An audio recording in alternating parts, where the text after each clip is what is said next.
என் உலக அன்புக்குரியவர்களே, உலகத்தில் உள்ள விலையுயர்ந்த கார்கள் என் வீட்டில் உள்ளது.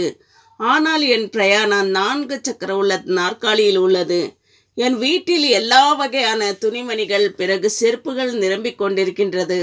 ஆனால் மருத்துவமனையில் சிறிய ஒரு துண்டு துணியினால் என் சரீரத்தில் சுத்தி வைக்கப்பட்டிருக்கின்றது. பேங்கில் வேண்டிய பணம் இருக்கு, ஆனால் அது என் உதவிக்கு வருவதில்லை. ஆனால் நான் மருத்துவமனையில் இரும்பு கட்டலில் படுத்திருக்கின்றேன். ஒரு 5 ஸ்டார் ஹோட்டலிலிருந்து இன்னொரு 5 ஸ்டார் ஹோட்டலுக்கு பிரயாணம் பண்ணினேன். ஆனால் இப்போது ஒரு லேபிலிருந்து இன்னொரு லேபுக்கு மாத்திர என் பிரயாணம். நான் ஆயிரம் ஆட்களுக்கு ஆட்டோகிராஃப் கொடுத்து கொண்டிருந்தேன். ஆனால் இப்போது என்னுடைய ஆட்டோகிராஃப் டாக்டர் எழுத்து மட்டும்தான். என் தலைமுடி அலங்காரம் செய்வதற்கு 7 பேர் பியூட்டிஷியன்ஸ் இருந்தார்கள். ஆனால் இப்போது என் தலையில் ஒரே ஒரு முடி கூட இல்லை. எனக்கு தேவை இருந்த போதெல்லாம் சொந்த ஜெட் விமானத்தில் போகுவதும் வருவதுமாயிருந்தேன். ஆனால் இப்போது ஒரு மருத்துவமனை வாசல் அருகே வர வேண்டுமானால் 2 பேர் ஸ்டாஃப் நர்ஸின் உதவிப்படுகின்றது.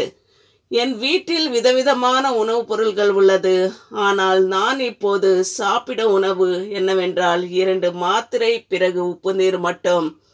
இந்த வீடு, காரு, ஜெட் விமானம், பல வகையான பேங்க் அக்கவுண்டுகள், பெரிய பேர் புகழ்களும் பதவியும், இது எதுவுமே எனக்கு பிரயோஜனம் இன்றில்லை.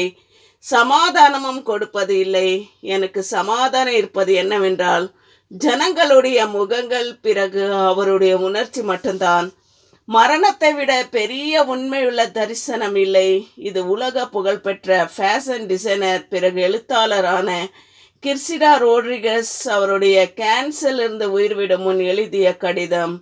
என் அன்புக்குரியவர்களே, மனிதன் இந்த உலகத்திற்கு வரும்போது எதுவுமே கொண்டு வந்ததில்லை, எதுவுமே கொண்டு போனதில்லை என்ற உண்மை தரிசனம் அவருடைய வாழ்க்கையில் இருந்தது.